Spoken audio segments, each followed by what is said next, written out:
नमस्कार, मेरा नाम है यशवंत और आप NH24 न्यूज़ देख रहे हैं। उत्तर प्रदेश के चुनाव कवरेज के लिए हम निकले हुए हैं और हमारे साथ हमारी टीम अभी लखनऊ में है और हमारे साथ जो नवोदय जनतांत्रिक पार्टी है उसके जिलाध्यक्ष और प्रदेश कार्यकारिणी सदस्य जो लखनऊ मंडल के प्रभारी भी हैं, शैलेंद्र शुक्ला मौजूद हैं और आप उनके बगल में अरविंद जी को भी देख सकते हैं जो संस्थापक सदस्य और पार्टी के प्रदेश सचिव हैं। हम पार्टी के उद्देश्यों पर, पार्टी के जो विचारधारा है, पार्टी की जो रणनीति है उत्तर प्रदेश चुनाव को लेकर, इन चीज़ों पर, इन मुद्दों पर बातचीत करेंगे। आप दोनों लोगों का बहुत बहुत स्वागत है हमारे चैनल पर। धन्यवाद। मैं अरविंद जी आपसे शुरू करूंगा, क्योंकि आप पार्टी के प्रदेश सचिव भी हैं और संस्थापक सदस्य भी हैं। तो पार्टी, इतनी सारी पार्टियां हैं भारत में, लगभग 600 के आसपास पार्टियां रजिस्टर्ड हैं। सरकारी आंकड़े बताते हैं कि 600 के आसपास पार्टियां रजिस्टर्ड हैं। फिर एक नई पार्टी की आवश्यकता क्यों? नवोदय जनतांत्रिक पार्टी की आवश्यकता क्यों? सबसे पहले तो नवोदय हाइट्स को बहुत बहुत धन्यवाद। आप हमें स्पेस दे रहे हैं मीडिया में, क्योंकि हम अभी बहुत जस्ट पार्टी को नया रूप दे रहे हैं, संगठन को मजबूत कर रहे हैं। और क्योंकि मैं एक संस्थापक सदस्य हूं, तो इसको शुरुआत से मैं समझता हूं। हमारी विचारधारा है कि भारत में शिक्षा को, चिकित्सा को एक सबसे प्रमुख मुद्दा बनाया जाए। पार्टियां अभी जैसे शिक्षा नीति भी लॉन्च की है बीजेपी ने, पर क्या होता है कि उन्होंने लॉन्च कर दिया, अब वो 10 साल जाके, 15 साल जाके आगे इम्प्लीमेंट होगा। हम चाहते हैं कि इसको प्राथमिकता में लेके आएँ।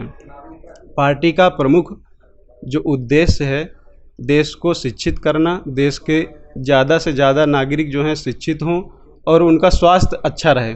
शिक्षा देंगे, अपने आप वो आगे बढ़ेंगे।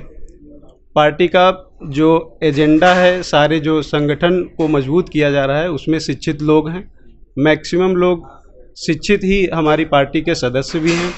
जितने भी फाउंडिंग मेंबर हैं ऑल इंडिया से, उन्होंने एक इसको जो आधार रखा है, एक नींव रखी है।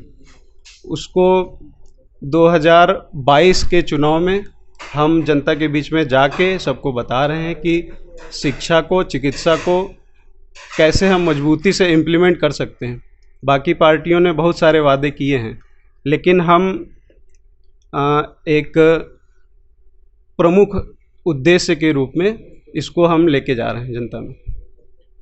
अरविंद जी ने कहा कि शिक्षा और स्वास्थ्य आपके पार्टी का मुख्य एजेंडा होगा, लेकिन रोजगार और अर्थ भी तो मायने रखता है, क्योंकि अगर सरकार के खजाने खाली रहेंगे तो शिक्षा और स्वास्थ्य लेकर लोग क्या करेंगे? क्योंकि आपकी पार्टी जो है मुफ्त चिकित्सा और मुफ्त शिक्षा की बात करती है, तो उसके लिए पैसे कहाँ से आएंगे इतना पार्टी के पास?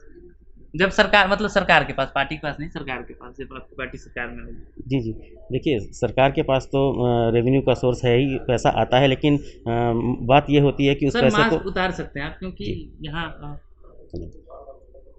लेकिन सरकार के पास रेवेन्यू के या आगम जिसको कहते हैं कि बहुत सारे स्रोत होते हैं।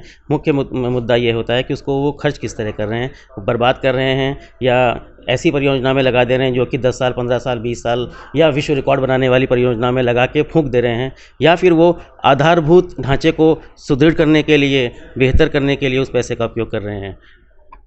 बाकी मुख्य रूप से इस बात को उठाते हुए मैं बहुत आहत हूँ कि बड़े बड़े ब्रांडेड और विश्व स्तर की सरकारें और ब्रांड हमारे राज्यों में और देश में काम कर रहे हैं और बड़े बड़े सपने दिखाए उन लोगों ने, लेकिन मध्यम वर्ग, निम्न वर्ग, किसान, जो सबसे गरीब लेबर, मजदूर इतना ठगा महसूस कर रहा है। लेकिन होता क्या है, चुनाव के समय उनको कुछ किसी और मुद्दे में गुमराह कर दिया जाता है और वो अपना मुख्य मुद्दा भूल जाते हैं। ये बात अलग है कि घर में जब उनको रोटी बनानी है या खाना खाना है तो समस्या उनके साथ वही है कि सरसों का तेल इस्तेमाल करते हैं। छोटी से छोटी दाल भी कोई छौंकता होगा तो शायद 2 चम्मच तेल उसमें इस्तेमाल करता होगा, तो कहाँ 3 गुना 4 गुना रेट सरसों का तेल पहुंच गया।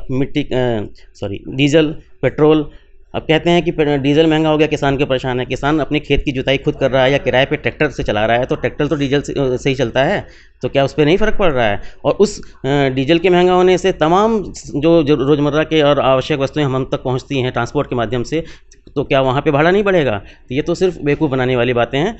सरकार अभी तक यही तय नहीं कर पाई है कि जीएसटी हम सुविधा के लिए लाए थे या जीएसटी हम एक बहुत मोटा अपना रेवेन्यू निकाल के और छुपाने के लिए लाए थे। एक चीज़, क्योंकि आप अर्थशास्त्र से जुड़े हुए हैं और जब 3 कृषि कानून आए तो उसमें ये तीनों वाणिज्य मंत्रालय के अधीन आए, उसमें एक अधिनियम था, एक संशोधन अधिनियम था जो इसेंशियल कमोडिटी एक्ट को लेकर था। तो उसमें दलहन और तिलहन को इसेंशियल कमोडिटी से बाहर कर दिया गया जी। इस चीज़ को आप किस रूप में देखते हैं? देखिए, बिल्कुल साफ दिखता है कि इसको इस मतलब इस क्षेत्र से बाहर करने का मतलब ये था कि इसमें सरकार का या किसी भी संस्था का हस्तक्षेप खत्म हो जाए और जो बड़े बड़े मोनोपोली और बड़े बड़े जो औद्योगिक घराने जो आने वाले टाइम में 2 रुपए की चीज़ को 20 रुपए बेचने की तैयारी कर रहे हैं और हो भी रहे हैं। अभी ताज़ा उदाहरण आपको हिमाचल प्रदेश के सेब का दूंगा कि कैसे वो सेब आसानी से उनको जो गरीब किसान है या जो उसको उगाने वाला है उसको अच्छा रेट मिलता था, लेकिन यहाँ पे उन लोगों ने पहले मोनोपोलियाँ बनाई, सारा का सारा आगे जो भेजते थे सेब को उसको अपने कब्जे में लिया, फिर अपना खुद का रेट निर्धारण कर दिया और उसमें मिनिमम रेट में कि कोई ऐसी बात नहीं है कि हम इतना देंगे, हम तो इतना ही देंगे और हम जो आगे बेचेंगे वो हम ही बेचेंगे, आप डायरेक्ट आगे बेच भी नहीं सकते हो। तो ये तो सिर्फ बेवकूफ़ बनाने वाली बात है और जानबूझ के दलहन तिलहन को बाहर किया गया जिससे कि इसका बढ़िया से भंडारण और कहते हैं होर्डिंग एंड उसके बाद फिर ब्लैक मार्केटिंग की जा सके। अरविंद जी, आप पार्टी के प्रदेश सचिव हैं और इस नाते प्रदेश भर की जिम्मेदारियां हैं आपके ऊपर।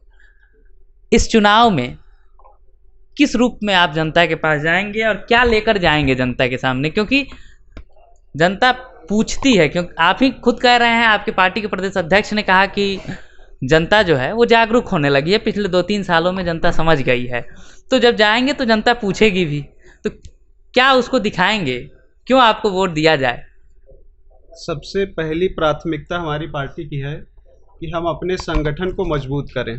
मैं सचिव होने के नाते पिछले 3-4 महीने से लगातार 45 से 50 ज़िलों में लगातार उनके कनेक्ट में हूँ और संगठन को मजबूत कर रहे हैं। वहाँ से जो फीडबैक मिल रहा है वो यही है कि गाँवों में जनता को जागरूक करना है। पैसे के बल पर अभी तक अलग अलग ज़िलों में चुनाव जीते गए हैं। अभी जिला पंचायत के हुए, उसके पहले प्रधानी के हुए थे। जनता जागरूक है, लेकिन नवोदय जनतांत्रिक पार्टी अपने मुद्दों को मजबूती से जनता के बीच में रखने की कोशिश कर रही है। जनता को जागरूक करने की ज़रूरत है, जिससे कि जो पैसे के आधार पर चुनाव जीतते हैं उनके पास कोई मुद्दा नहीं है। पैसे के बल पर जीत लिया, उसके बाद वो रिकवरी करते रहते हैं। तो हमारा ये मोटिव है कि हम जनता को जागरूक करें, ज़्यादा से ज़्यादा शिक्षा और चिकित्सा को मुद्दा बनाएं।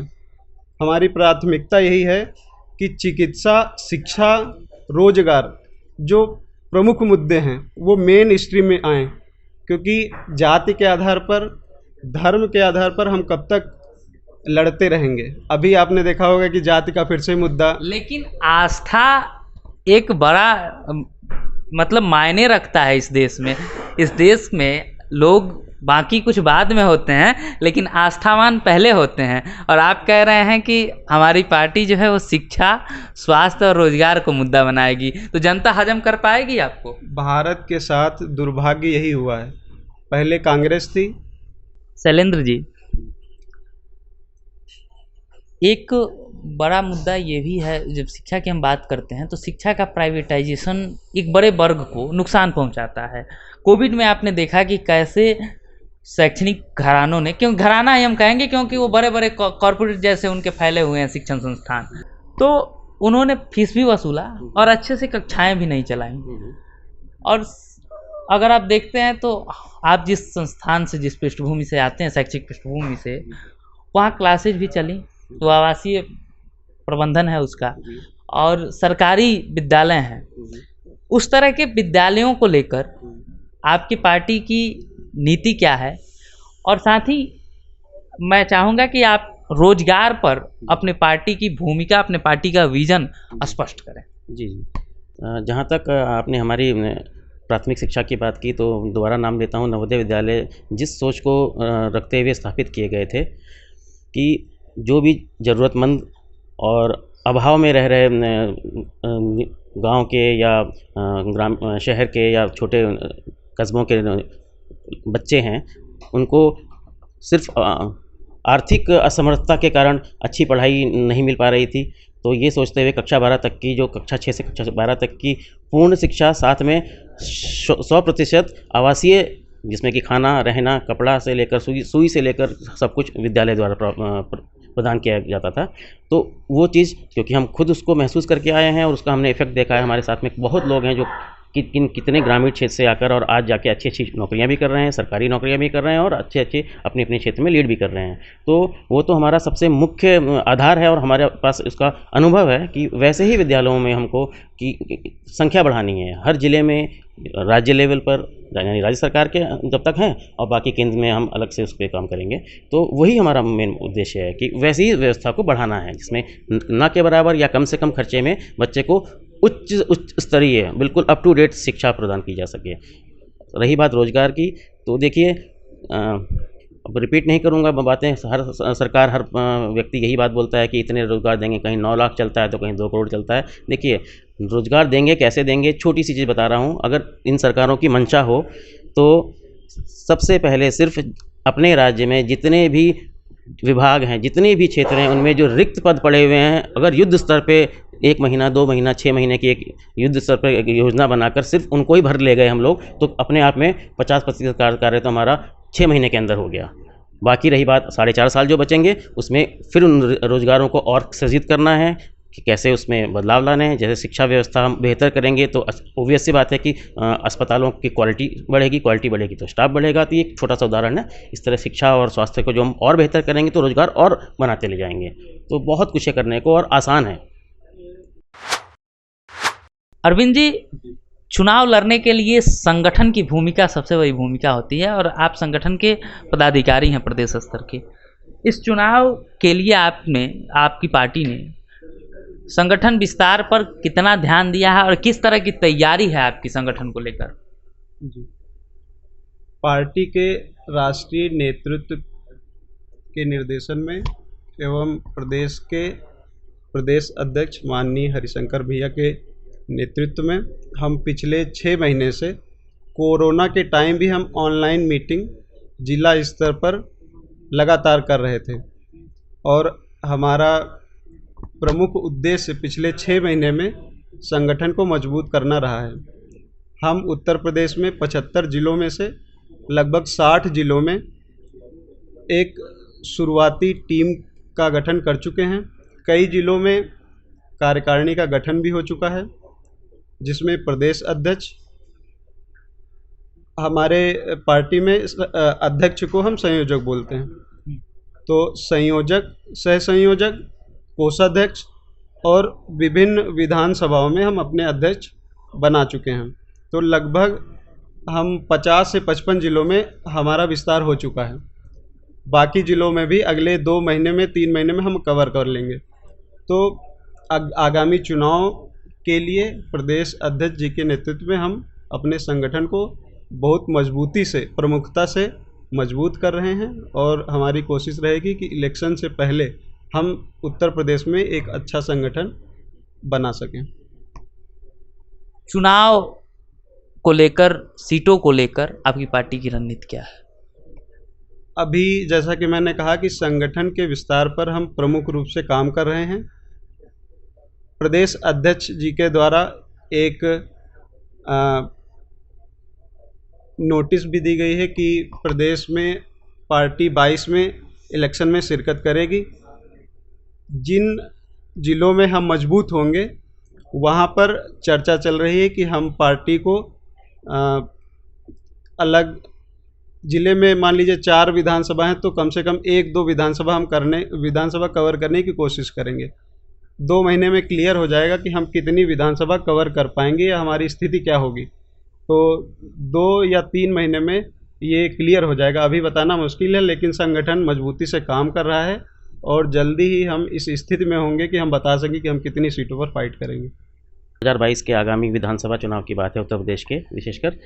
तो देखिए, भविष्य में सरकार बनाना लक्ष्य हमारा इसीलिए है क्योंकि जब सत्ता में आएंगे तो ही हम आधारभूत ढांचागत परिवर्तन की जो बात कर रहे हैं हम तभी कर पाएंगे। लेकिन फ़िलहाल की अगर बात करें तो हमारा उससे भी पहला उद्देश्य मजबूत विपक्ष को तैयार करना है, चाहे वो उत्तर प्रदेश हो, चाहे आने वाले समय में देश की बात करें और विभिन्न राज्यों की बात करें। क्योंकि हम और आम जनता यहाँ तक समझ रही है कि विपक्ष इतना कमज़ोर है कि अपने आप को पंगु महसूस कर रहा है, और उसी के कारण आम जनता झेलती है कि आप जब किसी, चाहे महंगाई हो, चाहे भ्रष्टाचार हो, या किसी भी मुद्दे को अगर आप प्रदर्शन करके, विरोध करके रख ही नहीं पा रहे हैं तो उसको उम्मीद कैसे करेंगे कि वो चीज़ सुधार आएगी। तो पहला हमारा जो उद्देश्य है वो मजबूत विपक्ष खड़ा करना है और आने वाले टाइम में सत्ता में। इसी में थोड़ा सा जोड़ना चाहूँगा कि जहाँ तक हमारे साथ नवोदय जनतांत्रिक पार्टी के संस्थापक सदस्य और प्रदेश सचिव अरविंद जी एवं शैलेंद्र शुक्ला जी, जो लखनऊ जनपद के जिला अध्यक्ष भी हैं और प्रदेश कार्यकारिणी के सदस्य भी, उनसे हमारी बातचीत हुई नवोदय जनतांत्रिक पार्टी के इस चुनाव को, 2022 के चुनाव में उनकी रणनीति को लेकर, उनके पार्टी के उद्देश्यों को लेकर, और यदि पार्टी सरकार में आती है तो उसके कामकाज को लेकर, उसके एजेंडे को लेकर। ये वीडियो आप फेसबुक पर देख रहे हैं तो हमारे पेज को लाइक कर लीजिए, यूट्यूब पर देख रहे हैं तो हमारे चैनल को सब्सक्राइब कर लीजिए। और एक विनती, एक रिक्वेस्ट है कि यदि आप हमसे मिलना चाहते हैं, अपने क्षेत्र में कवरेज कराना चाहते हैं, तो हमारा मेल डिस्क्रिप्शन में दिया हुआ है, उस पर अपना नाम, फ़ोन नंबर और जनपद का नाम हमें मेल कर दीजिए कि जब हम वहाँ पहुँचें तो आपसे संपर्क कर सकें। धन्यवाद।